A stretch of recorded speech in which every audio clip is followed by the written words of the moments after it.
తాగి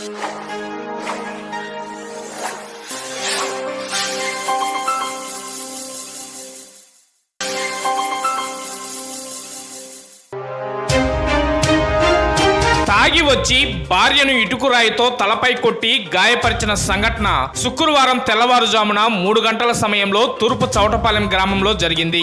వివరాల్లోకి వెళ్తే దొనకొండ మండలం పెద్దగుడిపాడు గ్రామంకు చెందిన గన్నెపల్లి యాకోబ్, దర్శి మండలం తూర్పు చౌటపాలెం గ్రామంకు చెందిన చిన్నమ్మిను వివాహం చేసుకుని 20 సంవత్సరాల నుండి తూర్పు చౌటపాలెం గ్రామంలో కాపురం ఉంటున్నారు. యాకోబ్ తరచూ మద్యం సేవించి రోజు భార్యా పిల్లలతో ఘర్షణ పడేవాడు. అంతేకాకుండా కుమార్తెపై అసభ్యకరంగా ప్రవర్తించడంతో చుట్టుపక్కల ప్రజలు యాకోబును మందలించడం జరిగింది. ఈ విషయం మనసులో ఉంచుకున్న యాకోబ్ శుక్రవారం తెల్లవారుజామున 3 గంటల సమయంలో ఇటుకురాయి తీసుకువచ్చి నిద్రిస్తున్న భార్య చిన్నమ్మి తలపై కొట్టి గాయపరిచారు. గాయపడిన చిన్నమ్మిను హుటాహుటిన గ్రామస్తులు ఆటోలో దర్శి ప్రభుత్వ వైద్యశాలకు తరలించారు. చిన్నమ్మి దర్శి ప్రభుత్వ వైద్యశాలలో చికిత్స పొందుతుంది. భర్త యాకోబును స్థానిక గ్రామస్తులు పట్టుకుని చెట్టుకు కట్టేసినట్లు తెలిసింది.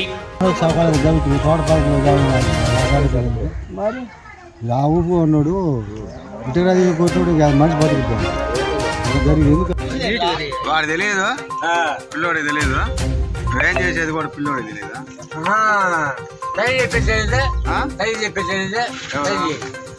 నువ్వు వాళ్ళే చెప్పాలి, వాడిని చెప్పాలి.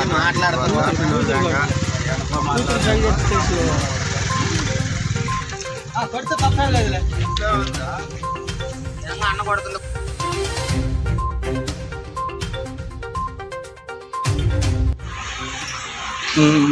చెప్పమ్మా.